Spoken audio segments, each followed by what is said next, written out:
نحمده ونصلي على رسوله الكريم اما بعد فاعوذ بالله من الشیطان الرجیم بسم اللہ الرحمن الرحیم۔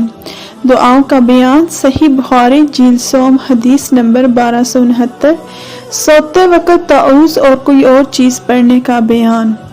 حضرت عائشہ رضی اللہ تعالیٰ عنہ سے روایت ہے کہ انہوں نے بیان کیا کہ رسول اللہ صلی اللہ علیہ وآلہ وسلم جب اپنے بستر پر تشریف لے جاتے تو اپنے دونوں ہاتھوں پر پھونکتے اور معوذات پڑھ کر اپنے جسم پر اور دونوں ہاتھوں پر مل لیتے۔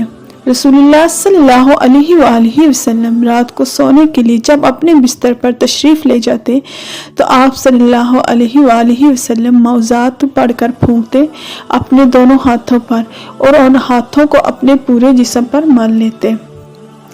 صحیح بخاری جلد سوم حدیث نمبر 1270۔ حضرت ابو ہریرہ رضی اللہ تعالی رسول اللہ صلی اللہ علیہ وآلہ وسلم سے روایت کرتے ہیں۔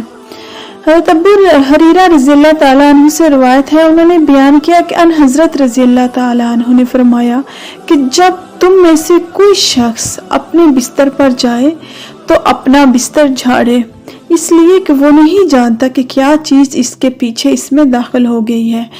تم میں سے کوئی شخص جب سونے کے لیے اپنے بستر پر جھاڑے تو بستر پر جائے تو سب سے پہلے اپنے بستر کی چادر کو جھاڑے، کیونکہ وہ نہیں جانتا کہ جب وہ بستر چھوڑ کر گیا تو پیچھے کیا چیز اس میں داخل ہو گئی ہے۔ اور بستر جھاڑنے کے بعد پھر یہ پڑھے اللہم باسمک اموت و احیا، یا پھر کہے باسمک رب الحی، یعنی اے پروردگار تیرے نام سے ہی میں نے اپنا پہلو رکھا اور تیری مدد سے ہی میں اسے اٹھاؤں گا۔ اے میرے اللہ تیرے نام ہی سے میں سونے لگا ہوں اور تیرے نام ہی سے میں جاگوں گا۔ اگر تو میری روح کو قبض کرے تو اس پر رحم فرما، اگر مجھے سوتے ہوئے موت آ جائے تو اس پر رحم فرما، اگر اس کو چھوڑ دے تو اس کی حفاظت کر جس طرح تو اپنے نیکوکاروں کی حفاظت کرتا ہے۔ اے اللہ تو اسی طرح ہماری حفاظت کر جس طرح تو اپنے نیک بندوں کی حفاظت کرتا ہے۔ صدق اللہ العظیم۔ صدقتا یا رب العالمین۔ ویڈیو اچھی لگی ہو تو لائک شیئر اور سبسکرائب کیجیے۔ فی امان اللہ۔